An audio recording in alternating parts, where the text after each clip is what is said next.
இல்லாமல் ஒரு நாள் நீ என்ன செய்யக்கூடாது, ஓட நிச்சயம் இருக்கணும். யோசேப்பு எங்க போயிட்டாரு? யோசேப்பு எங்க போயிட்டாரு? எகிப்துக்கு போயிட்டாரு. எகிப்துல இருந்து சிறைசாலைக்கு போனாரு, அடிமைதனத்தில் போனார், அதெல்லாம் வேற. எங்க போயிட்டாரு அவரு? இப்போ இவருடைய இடம் எது இல்ல?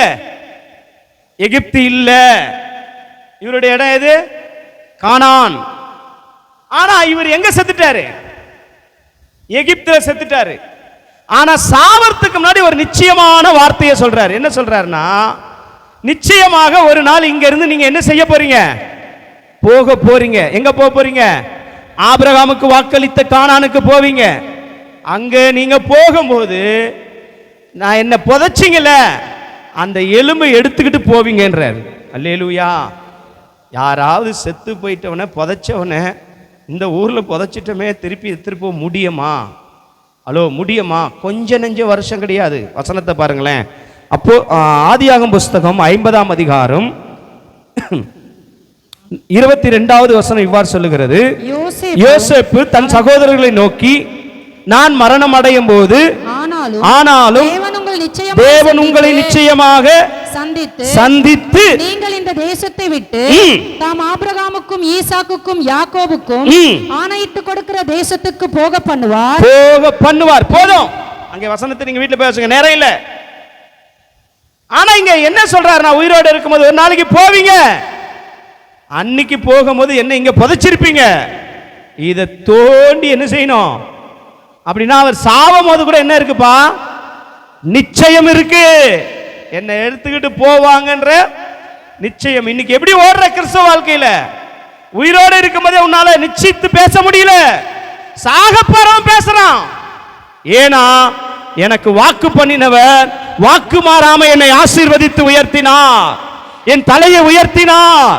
அந்த கர்த்தர் நிச்சயமாக என்னுடைய எலும்புகளை இங்கிருந்து தாண்டி, அல்லேலூயா. யாத்ராகமம் புஸ்தகம் 13ஆம் அதிகாரம் 19வது வசனம் சொல்லுகிறது, மோசே தன்னுடனே கூட யோசேப்பின் எலும்புகளை எடுத்துக்கொண்டு போனான். கரங்களை தட்ட மாட்டீங்களங்க.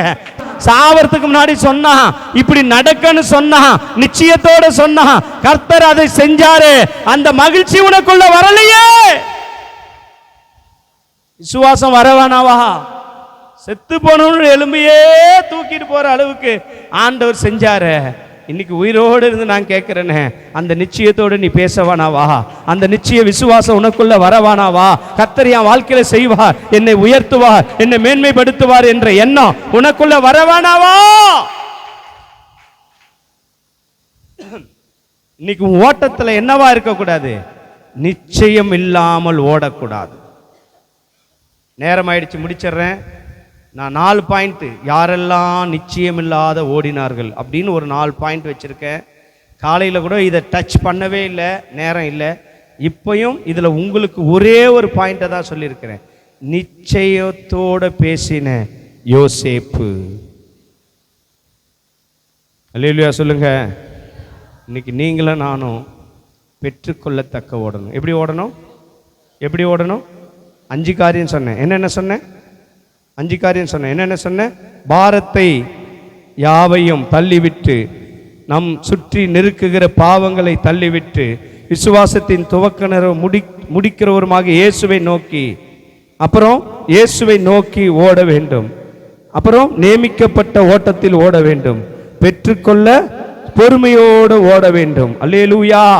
இந்த 5 காரியங்களோட ஓடுனீங்கன்னா உங்களுக்கு இன்று வைக்கப்பட்டிருக்கிற ஜீவகிரீடம். எந்த ஜீவகிரீடம்? நல்ல போராட்டத்தை போராடினேன், ஓட்டத்தை முடித்தேன், விசுவாசத்தை காத்து கொண்டேன்.